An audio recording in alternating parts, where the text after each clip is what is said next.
Ladies and gentlemen, in a world filled with billions of people, endless perspectives, and countless experiences, there is one truth we often forget. No matter how good we try to be, we all are bad in someone's story. You may have spoken your truth, acted with sincerity, or made choices with the best intentions, yet someone still saw you as the villain. And that's okay. Life is not always about being understood, it's about being authentic. We are not here to please everyone. We are here to live meaningfully and grow genuinely. Being seen as a baddie in someone's narrative doesn't mean you are bad at your core. It simply means your role in their journey wasn't what they hoped or imagined. And the same goes the other way. People we remember with pain may have had their own reasons. Understanding this is the gateway to emotional freedom. Let go of the need to be perfect in every version of the story. Let go of the burden to always be right, always be kind, always be admired. You are not everyone's hero. Sometimes you are the chapter they wish to forget, but you are also the page that transformed them. Forgive yourself for not being enough for someone else's expectations. You were doing the best you could with the knowledge, heart, and awareness you had at the time. That's not weakness, that's humanity. And as we move forward, let's stop striving to be flawless in other people's books and start focusing on writing our own stories with grace, growth, and truth. No matter how good your intentions are, someone out there may still see you as the villain in their version of events. Human perception is complex and often clouded by emotions, experiences, and expectations. You can't control how you appear in someone else's story, and that's a burden you don't have to carry. What seems like a fair decision to you might feel like betrayal to someone else. We each process events through our own emotional filters. This explains why the same action can be viewed as heroic by one and hurtful by another. Perspective isn't just powerful, it's everything. Living to be liked by all only leads to a diluted, inauthentic version of yourself. The moment you begin to live by your truth, some will misunderstand, misjudge, or misrepresent you. That's the price of being real, and it's worth paying. Sometimes relationships break not because someone is evil, but because people grow in different directions. You might be the villain in someone's story simply because you no longer fit their evolving expectations. That doesn't make you wrong, it makes you human. We hurt people unintentionally. We speak out of anger, choose silence when we should have spoken, or walk away when we should have stayed. But mistakes don't define us forever. What matters is reflection, growth, and a willingness to do better. Being cast as a body in one story does not erase your goodness in countless others. Don't let someone else's pain-based narrative diminish your self-esteem, Andy. Own your truth and don't let others rewrite your character. It's easier to carry guilt than to admit imperfection, but healing begins when you forgive yourself for not being the hero in every story. Understanding that your past doesn't cancel your future is the foundation of growth and peace. True authenticity comes when we stop curating a perfect version of ourselves. The flaws, the failures, the stories where we were wrong, they all teach us something valuable. Embrace them, learn from them, and use them to become someone stronger and more compassionate. In life, no matter how kind-hearted, honest, or well-intentioned you are, there will always be someone who views you through a lens of hurt, resentment, or disappointment. This isn't because you've necessarily done something cruel or malicious. It's because every individual sees the world not as it is, but as they are. Their perceptions are shaped by their emotions, personal history, expectations, and sometimes their wounds. That's the paradox of human relationships. One person's healing step might be another person's heartbreak. The most painful part is that sometimes we don't even realize we've hurt someone until the damage is done. And by then, our actions have already become a part of their emotional memory, turning us into a negative character in their story. But mistakes, especially those made without malice, are a part of growth. They teach us about our blind spots, our emotional triggers, and the impact we have on others. Good intentions do not erase the consequences of our actions, but they do matter. They remind us that while we may have caused pain, we weren't acting from a place of cruelty.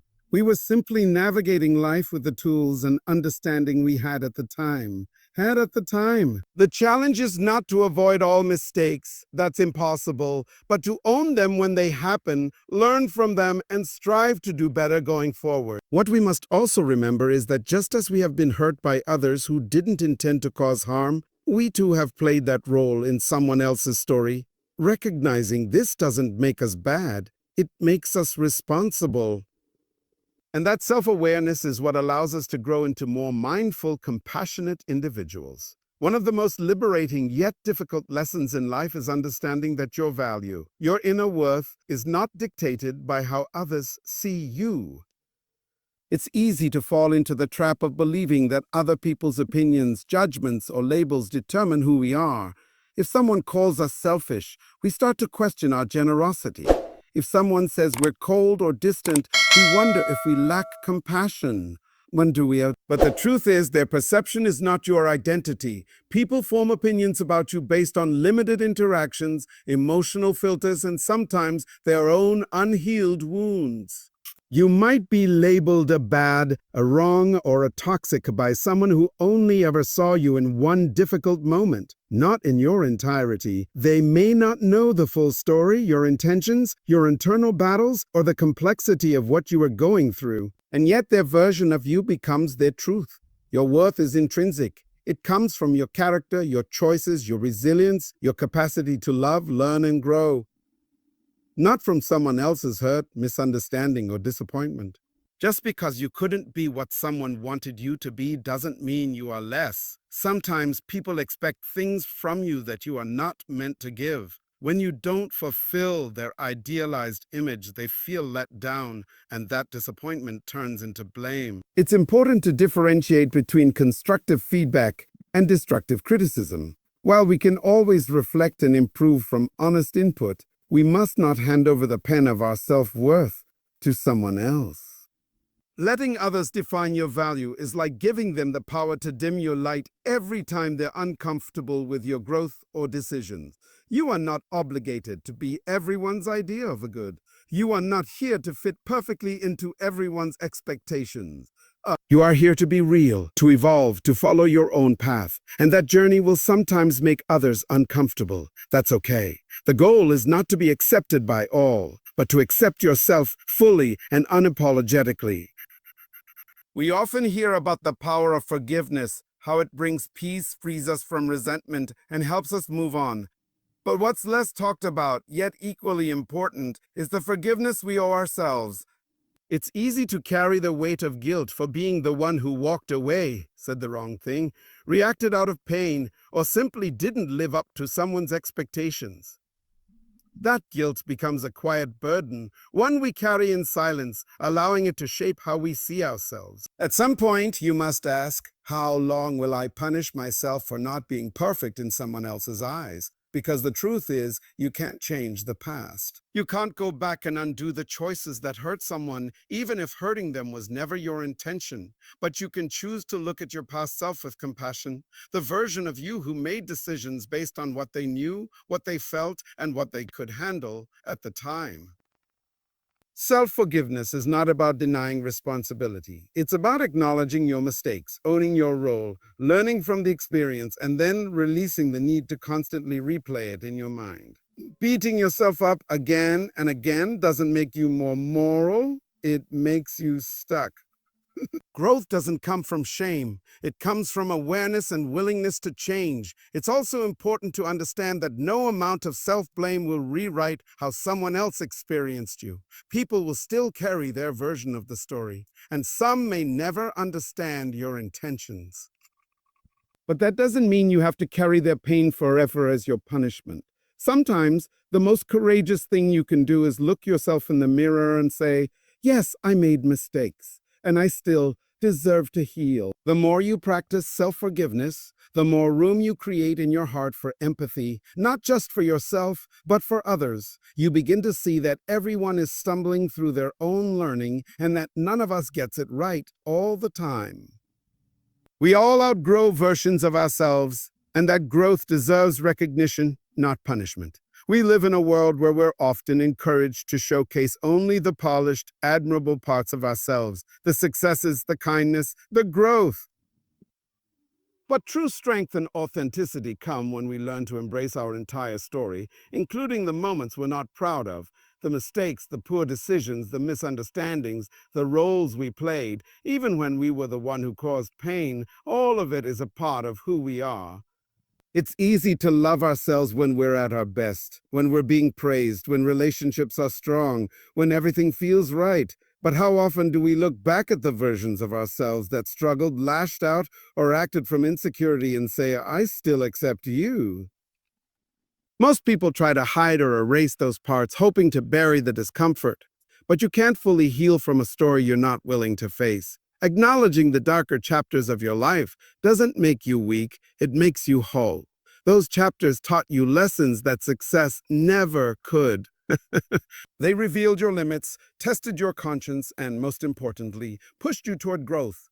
Every time you were seen as a bad in someone's story, there was an opportunity to examine your own behavior, challenge your ego, and understand your emotional patterns. Embracing your full story also means not allowing shame to silence you. You are not the same person you were in your lowest moments. You've changed, you've evolved, but those moments were part of the transformation. They are not stains. They are not stains. They are stepping stones. And when you accept them as part of your journey rather than flaws to hide, you begin to live more freely and truthfully. Your story, with all its highs and lows, is your power. People may judge parts of it, misunderstand your reasons, or never know the full truth, but you do. And when you stop compartmentalizing your identity to only include the acceptable pieces, you step into a kind of confidence that can't be shaken by other people's narratives. So the next time you find yourself dwelling on how someone sees you, remind yourself you are not defined by someone else's version of the truth. You are a work in progress, evolving, learning, becoming. You will be the villain in some stories, the hero in others, and just a background character in many, and that's perfectly okay. What matters most is that you keep writing your own story with honesty, courage, and compassion. Be kind to yourself, be real. And never forget, even flawed characters have the power to change the narrative.